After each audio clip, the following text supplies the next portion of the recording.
Desayuno espiritual del 15 de octubre del 2020. Les enviaré profetas y apóstoles. Del Evangelio de San Lucas. En aquel tiempo el Señor dijo: Ay de vosotros, porque edificáis los sepulcros de los profetas que vuestros padres mataron. Por tanto, sois testigos y estáis de acuerdo con las obras de vuestros padres, porque ellos los mataron y vosotros edificáis sus sepulcros. Por eso dijo la sabiduría de Dios: les enviaré profetas y apóstoles, y algunos los matarán y perseguirán, para que se pidan cuentas a esta generación de la sangre de todos los profetas, derramada desde la creación del mundo, desde la sangre de Abel hasta la sangre de Zacarías, el que pereció entre el altar y el santuario.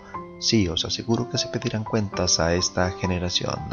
Ay de vosotros los legalistas, que os habéis llevado la llave de la ciencia. No entráis vosotros, y a los que están entrando se lo habéis impedido. Y cuando salió de allí, comenzaron los escribas y fariseos a acosarle implacablemente y a hacerle hablar de muchas cosas, buscando con insidias cazar alguna palabra de su boca. Palabra del Señor. Cristo es la puerta que se abre en su sabiduría. El Señor finaliza no exactamente en tono conciliador su discurso en la casa del fariseo que lo invita. En sus palabras se puede confirmar que no vino a traer paz, como él mismo diría en San Mateo, sino división. La división de nuestra vida del pecado, de la liberación de la maldad, de la denuncia implacable del mal interior. Mucho entonces tendría el Señor que aleccionar a aquellos fariseos, porque mucho los amaba. Acepta su invitación para que desde el seno de aquel hogar denunciar lo que no andaba bien en aquellos religiosos, que disimulaban la maldad de sus padres, capaz de matar profetas para ahora ellos edificarles sepulcros, reconociendo su falta pero no cambiando su misma actitud heredada.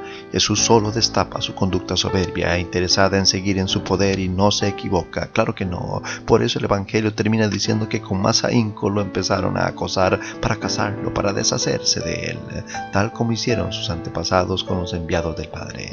Pero el Señor no se sujeta a cálculos de las consecuencias de sus palabras, que lo llevarían a beber del cáliz de la salvación en el altar de la cruz, porque a eso ha venido, a salvarnos a precio de su sangre, pero antes ha venido a amarnos en persona, en la corrección de nuestra vida errática en el pecado, a liberarnos para ser libres de elegirlo, para ya no vivir en la esclavitud de una vida heredada en la maldad que recibimos y nos ha hecho malos. No, en Cristo el pecado es vencido. Él es más que los profetas. Es el anuncio que se anuncia a sí mismo para la buena nueva de la salvación y la santidad. Sus ayes no son condenatorios. No, el Señor no vino a eso. Vino a vencer en nosotros el mal que nos ciega. Su insistencia por redimirnos, porque tengamos una verdadera conversión, lo ha llevado a la cruz. El Señor advierte a los escribas sobre las consecuencias de privar del conocimiento de Dios a los demás, de no compartir la sabiduría, de quedarse con la verdad para retorcerla a nuestro antojo y apropiárnosla en una soberbia que nos entronice sobre otros. No, el cristiano no es un acaparador de bendiciones. La verdad no nos pertenece, ella nos posee. El encuentro con Cristo no se queda en un conocimiento teórico de las verdades del reino, sino que son verdad en el tanto son vida en nosotros. Si no, mucho se nos exigirá, porque mucho se nos dio, y será nuestra condena lo que no hayamos compartido en el amor generoso del servicio al prójimo. Conocer a Cristo no es una erudición. La sabiduría de Dios nace de sabernos amados, perdonados, redimidos y justificados, para salir en reflejo de su santidad a darnos a los demás.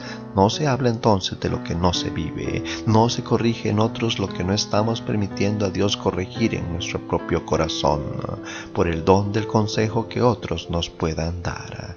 Es muy común ver en nuestros días profesionales de la palabra grandes conocedores en una teología teórica que con magistral destreza predican a los demás. Más ahora con las nuevas plataformas de comunicación que muchos nos tientan a figurar en solitario para inflarnos el ego. De nuestras mayores virtudes nacen las más retadoras tentaciones. Si no lo reconocemos así, más rápido caeremos en ellas. Quien mucho aplauso recibe de su prédica de revisar su mensaje, porque el profeta anuncia y denuncia. Es la suerte del maestro que le sigue al discípulo. El camino de la palabra de Cristo siempre lleva a la cruz por la salvación de los demás. La persecución siempre es buen garante de que predicamos sin interés propio. Cuidado si no estamos filtrando el mosquito y tragando el camello. Eso es lo que hacemos cuando seleccionamos de la palabra lo que nos conviene decir para no perder adeptos. Por eso es tan lindo hablar de la teología de la prosperidad, de la liberación, de la victoria, pero sin la entrega, sin el sacrificio, sin la renuncia, sin el servicio. Hoy me pregunto, Me interpelan las palabras del Evangelio para revisar aquello que aún no quiero cambiar en mi corazón. Conozco la verdad, pero lo canjeo por mis caprichos que me alejan de la voluntad de Dios. Señor Jesús, tú que has venido a denunciar el mal en nosotros, ¿por qué nos amas? Tú que quieres que vivamos en autenticidad del reconocer nuestras faltas para que puedas redimirnos y así en tu perdón caminar en conversión constante.